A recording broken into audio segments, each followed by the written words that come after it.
Welcome back to What's in Your Pocket, a heartfelt conversation about money. It's your host, Marcus. This episode is brought to you by merciersolutions.org. It's my brand new website. Go and make an account there. We have 4 new things coming out. We have a book called The Complete Guide to Personal Finance that's going to walk you through everything about personal finance. I'm building an online course. It's basically a video segment of the book that's going to walk you through step by step all the way through from budgeting all the way down to estate planning. And we have a weekly blog that is about to get started that's going to be predicting the stock market trends for the following week. We have a lot of things coming, as well as the more podcast episodes. Please, guys, go and make an account on there. Subscribe to those 4 things so you guys can get notified. We also have some new merch on the website as well. But today I'm going to talk about an area that is going to make some people uncomfortable, but I think it's necessary to talk about. And that's the idea that we're not as broke as we think we are, and our lifestyle is oftentimes what is causing us to have a lack of money. Now, why I want to talk about this episode today is actually a question someone sent me on Instagram the other week. We were talking about money and we were engaging in, the kind of conversations, we're both in college and they were like, money is so tight. And then 15 minutes later, I see that this person had gone and had bought an Xbox. And I don't know if people really understand the concept of being broke, but broke used to mean not enough money to buy food. There was simply not enough money to go around. There just wasn't, right? And my grandfather had this. When Jimmy Carter was president and the economy crashed, he lost his business and was broke. He had 7 kids and didn't have a job for 6 months. That's broke. You don't have enough money to have your house, right? That's broke. But I think a lot of people have this concept that money is hard to come by, right? If you're making the average wage in America, which is just over $40,000 a year, you can make that work. You may not have the nicest phones. You may not have the best car. You may not have all the accessories that make life more fun or more enjoyable, but by no means are you broke. And so when people always limit their dreams, like I know this one young lady, unbelievable person, but she is so scared of the idea of losing $100 and starting up a business that she wants to, that she can't do it, that she's afraid of doing it, and yet she spends $100 on coffee in a month. So the idea that money is not as accessible as most would like to think that it isn't is false. I think the majority of people spend on things that don't add them value. And so they have this compulsionary sense of spending money on things that don't bring you value. Okay? Right? If you have a dream and you have a passion and you have a desire and you want to be an entrepreneur, the first thing you need to understand is that where you spend money has to be benefited by an increase in value. That's called ROI, return on investment. Is that $100 that you're spending, is it on coffee that once it's consumed, it's gone? Or is it on a business that's scalable and growable to be worth something later down the road? Is that $100 going to be turned into $10, $50? Or is it going to be nothing? Are you able to return some form of that investment and then later down the road scale it up to where you're actually earning an income? But so many people get caught up on this idea that I have no money, and yet they're buying coffee, they're buying the latest subscriptions, they're going to see movies, they're going to restaurants. Don't talk to me about being broke if you're doing those things and using them as an excuse to not do what you want or to not do the business idea that you have. That is what is so frustrating to me, because when I started my business, when I first started my production company, I had so many things I wanted to do with it, right? I wanted to scale it up. I wanted to make it something, right? But as I began to do it, I realized that there was a lot of things that I didn't need to buy that I had, and so I needed to readjust and reorganize some things, and it cost me money. But the lessons that I've learned in building the production company, and as well as Mercier Solutions, is invaluable. It's worth way more than thousands of dollars I've invested in this.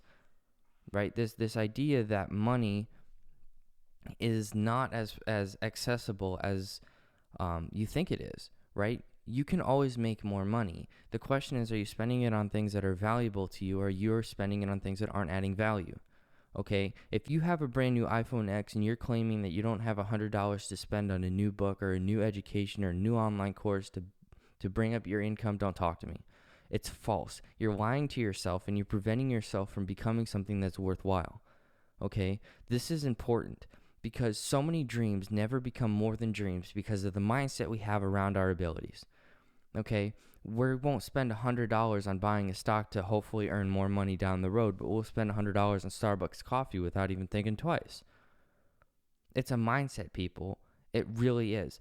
And it frustrates me because so many young people have these dreams. They want to impact the world, especially my generation. We're a very idealistic generation. We want to build, we want to grow, we want to impact the world, and yet we can't spend $100 on building a business or $100 on doing something that helps us or benefits us or taking a course or however you want to see it. But investing in the idea that you have starts with understanding that value is related to the return on spending your money. When you buy a Starbucks coffee, the joy of the $7 coffee lasts what? 10 minutes, 10, 15 minutes? Okay? How often are you getting it? How often are you eating out in times that you could have just waited an extra 20 minutes until you got home? How many times it's like, or I think a big example of this is people who want to have trucks and sports cars in high school. I'm like, I get the appeal. Trust me, I do. I like cars. I want to own several nice cars in my lifetime. But what I also understand is that spending 2 times more on gas in a month, lower gas mileage, and having to buy premium gas is not worth it. Okay? Driving an 8-cylinder instead of a 4-cylinder for what? The thrill? Well, you're also in the highest insurance cost bracket as a young man is stupid. If you want to drive an old truck that gets, 8 to 10 miles per gallon because you want to be the truck guy, that's pride. That's what that is. Okay? It's not fun to have to limit yourself. It's not fun. But if you do it and you do it intentionally, and whether you're investing in a business, you're investing in your education, or you're saving for a house, whatever your goal is, the idea that money isn't there when you're spending money on things that don't add value is a false representation of your reality. It's not true. Most people are broke because they choose to be broke and they buy things that they don't need to buy. That's not true always, but if people had this mindset, I guarantee you so many people would not be broke. So many people would not be tied up in this rat race of go to work, spend the money to go back to work. It's just not real. It's not necessary, okay? Now, there are legitimate cases where people are actually broke, where they don't have enough money to pay for basic things. This is a different reality. Like when you go do your budget, right, and you have your housing, your food, your insurance, and no money left over, that's broke. Okay? But when you have your house, your car, your subscriptions, your phone, your shoes, your new clothes, your new phone, all those things, all the restaurants you go out, and you have no money left, I'm like, yeah, you don't have money left. No, duh. You can always outspend an income. I mean, think about it.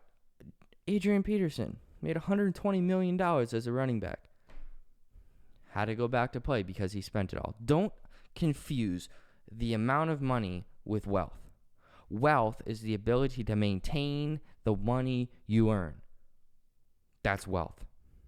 Wealth is not how much money you make.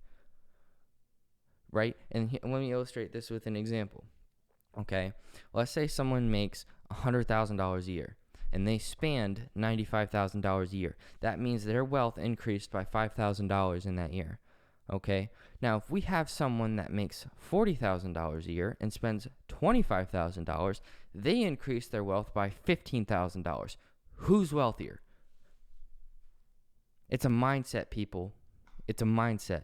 And you have to be able to, and this is the hardest part, right? Even I I rationalize this, okay? I completely get the numbers and they make sense to me. But then it's so hard to say no to yourself. Anyone who knows me knows that I love food. I love cooking. I love having a good time with food. But cooking steaks 5 times a week is not rational. Okay, I could do it. I love food. I love cooking. I love that part. It's too expensive.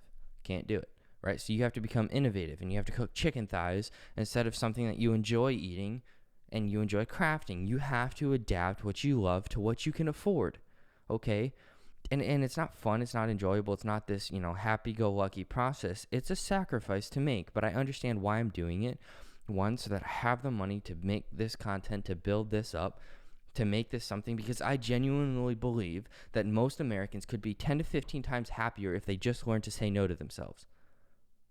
I fully believe that. And that's the point of this podcast. That's the whole point of everything that I'm doing, is I believe the majority of people can be a lot happier if they just learn to say no. If they just learn this self-discipline. And it starts with understanding why, okay? Right, if like $1,000 invested at 10% for 45 years, it's literally $72,000. $72,000. Every iPhone you buy every other year is literally costing you $72,000 at the end of at retirement. It's lunacy. People think it's not possible because of because of credit cards, because of this false idea that money cannot be your friend. Money can be your friend. Money can be your best friend. It will outwork you every day. Money will outwork you all of the time if you learn to utilize its power. And that starts with you. That starts with you learning to say no to yourself. That starts with you learning to have the discipline to recognize your weaknesses. Mine is food. I have to be very intentional with how much money I'm spending on food and how much I'm enjoying it. Right? Because if you do it 5 times a week, you don't enjoy it as much as if you only do it once a week. It's so important for us to recognize this and to adapt to this, because your happiness and your stability as a person can be so much better instead of having to run this constant rat race. I mean, I know people that barely make money with 3 kids. He makes $33,000 a year, and this gentleman is set for retirement because for the last 10 years, he has set aside and squeezed out of his budget $110 every month, every single month since the time he was 16 years old. No matter what, $110. He's going to be just fine. Because he's intentional, he's consistent, and he's disciplined in what he's doing. That can be you if you decide to make it so. It's not glory. It's not this outlandish lifestyle. It's consistent, dedicated discipline for a long period of time will result in wealth building in America, regardless of how much money you make. I'm telling you, I know people that make half of what other people do and are yet 3 to 5 times better off.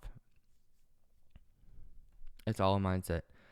It's all understanding that wealth can be built by you if you decide to do it and to limit yourself. Now, I'm not saying to go to nothing. I'm saying say no to the things that don't bring you value. You don't need Netflix. You do not need the latest iPhone. You do not need the newest Mac. You do not need a lot of things. You don't need the new car. And I know I'm going to step on some toes here, but you don't need the dog. You don't need the dog. Right? If you are in debt, $10,000 to $15,000, and you have a dog that's costing you $3,000, you could go out of debt in 5 years just by not having the dog. Get radical. If you need to change your life, and if you're in a predicament that you are that's unacceptable to you, do it. Be radical. Change your life for the better for a long time. Make the decisions that most are not willing to, and you will have a life that most are not going to. You have to do this. You could live your whole life in poverty or you could live your life disciplined for a long period of time and have outlandish wealth at retirement. It's a choice. And I encourage you to make the choice that when you pass away, you are giving money away. You're passing inheritance to your children's children, and you have built a legacy of wisdom, self-discipline, delaying gratification, and most of all, not attachment to material things.